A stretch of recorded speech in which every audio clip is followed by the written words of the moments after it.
part number 2 interview with Michael is going to be background and family.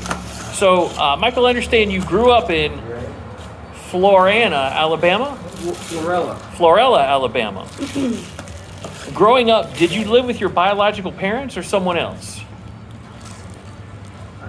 I lived with my mom. My mom and dad, they split up whenever I turned about 1. We was living in Kissimmee. And then we moved to Florella and with just my mom, and then my mom and dad ended up getting back together probably a couple of years later. Okay. My dad ended up dying whenever I turned 8 in 2005. And whenever you turned how old? Whenever I turned 8 in 2005. Okay. Your father died when you were 8. Mm-hmm. Sorry to hear that. Yeah, that's all right. And then, pretty much like after that time, like my mom just became real unstable. Like we'd constantly be moving, like either with my sister or back to my aunts, or like basically from Florella to Ohio to you gotta hold her mid Alabama. And then finally we ended up going to we went to Kissimmee. We went to Kissimmee and stayed there about 2 years. And my oldest sister, her boyfriend was from Mexico illegally, so he got deported. Whenever he got deported, we wasn't going to go back over there, but instead decided to go to Panama City. About this time, I think I was turning like 12, going on 13, and about the time that I turned 13 is I ended up going into DCF custody or whatever. DCF custody? Yeah, my mom, she like state custody. My mom, she was real. She had a lot of health problems along with like mental health issues and stuff like that. So anyway, she pretty much just, she went into the mental ward, and she got out. Well, she went into the mental ward, and I went across the street to my neighbor's house, called for my sister to come and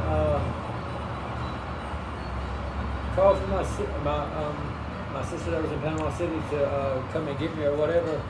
And she ended up like abandoning me, basically. Your sister abandoned you? Yeah, like she ended up abandoning me.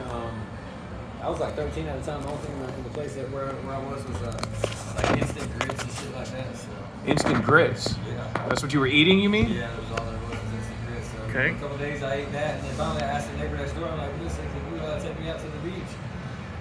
Dude took me out to the beach. I stayed one night in minding my mom's trailer, and then after that I went over to the neighbor's house the next day, and I pretty much gave him the spiel, like, look, my mom's in the hospital, it's unfair, my sister just left me, and neighbors, they took me in. DCF came out. They said everything was fine. They couldn't let me stay there. Or no, they did let me stay there. And then my mom got out of the hospital, and then she went back into the hospital again. And whenever that happened, I went to go and stay with her. Okay. I went and stayed with your sister? No, I went and stayed with the neighbors again or whatever, so I went and stayed with the neighbors, blase, squaje. When DCF comes out, and this time they're not okay with it, because I guess they had like a child endangerment charge before, because they had these people you were staying like with had dogs in their house or something like that. Their kids were there, so they had like a child neglect charge. Where are your brothers and sisters now? I don't know. I don't talk to them. You don't keep in touch with them? If you were to get in touch with them, you think any of them would help you? I doubt it. Like when I was 13, pretty much like I realized, like, you know what I mean, like none of my family was really gonna be there for me or nothing like that. Like I realized that I'm just gonna have to rely on myself and stuff.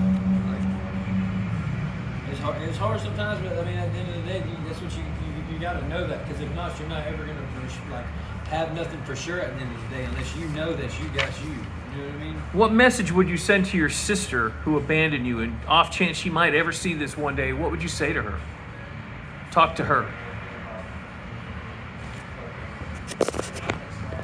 I just hope that you're doing something that would make mom and dad proud. That's it? That's it. Okay. You have kids? I don't. Okay. Any other family you could send a message to now, or if they're around? No, I don't got nobody even sickness in there. Okay.